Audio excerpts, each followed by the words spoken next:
Welcome to An Ashley a Day. Hooray! Hey everybody, welcome to day 105 and 106 of An Ashley a Day. I want to apologize for not putting a video up yesterday, but Christine was sick last night, so I didn't think it would be right to make a video while she was trying to finish her homework so she could go to bed early. And I was too lazy to leave the room.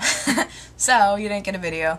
Basically though, what I wanted to talk about was something we talked about yesterday in my psych class. It's the idea of de-individuation. De-individuation is when you take someone and pretty much take away their identity. You make them anonymous by putting them in a group, putting them on the internet, hiding their actions in some way or another. When people become anonymous, they tend to do things that they wouldn't normally do if you could trace the actions back to them.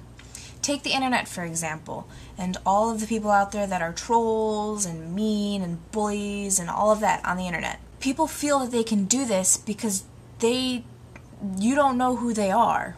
You can't be like, oh, it's that guy from class, I'm not going to talk to him anymore because I know what a jerk he is online. You can't do that because, for the most part, unless it's like Facebook or something where you use your actual name, it becomes anonymous, and you, like I said, you can't trace the actions back to them, so they feel that they have a little bit more freedom to do the things they want. In class we watched a video, I forget the name of the show that it was, but basically it was a social experiment where a guy took a giant audience of people and had them be the audience of his new game show. The audience members, they put on a mask, so everybody looked the same. They had a remote that they could put their answers in anonymously, and what they had to do was decide the events that would determine this one person that they had no idea who he was, his night. They got a little bit of background information about him before. I don't remember how old he was. They got his age, what he liked to do. He told a story about how he had hooked up with a girl and then went back to his hotel room and ended up hooking up with her too. So basically he was like a cheater. So that's all the audience knew about this guy.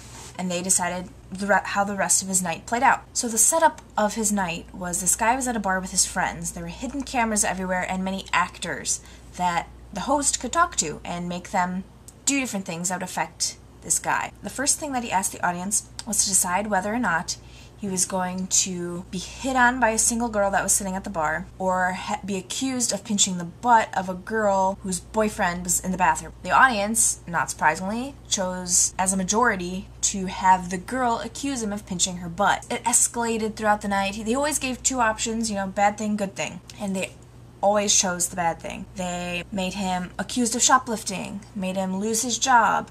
He didn't actually lose his job, but they got a coworker in on it. And just so many things happened. And while I was sitting there watching this video, I just wanted to go yell at all of these audience members.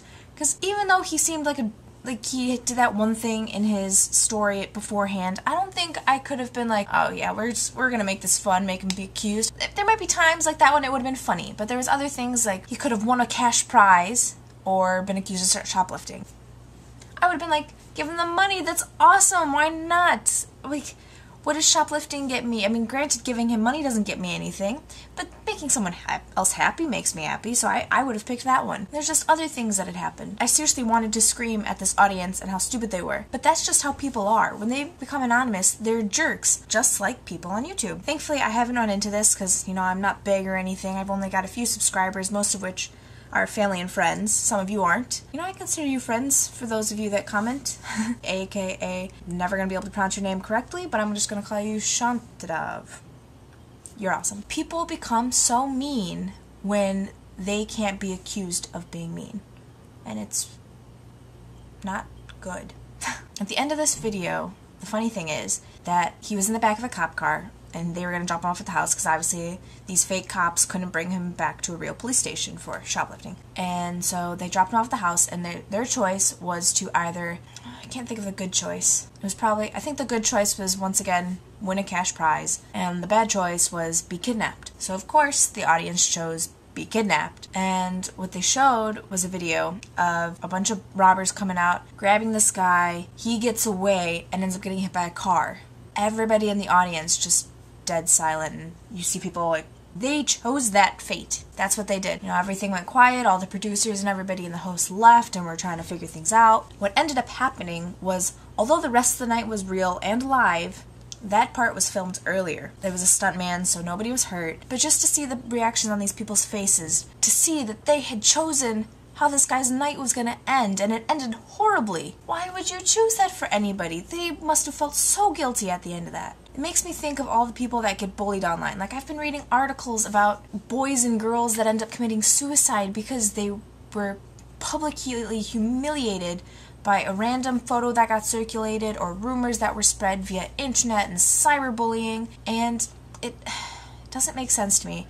I don't understand how people can be so mean. I admit I can be mean behind people's backs as well. I do say some things like, oh man, that girl, like, I hated her all, and like, I don't know, just mean things. But I'm never gonna say it to their face to a point to bully them and mock them and get everybody on my side so that we can gang up on them, to hurt them that bad.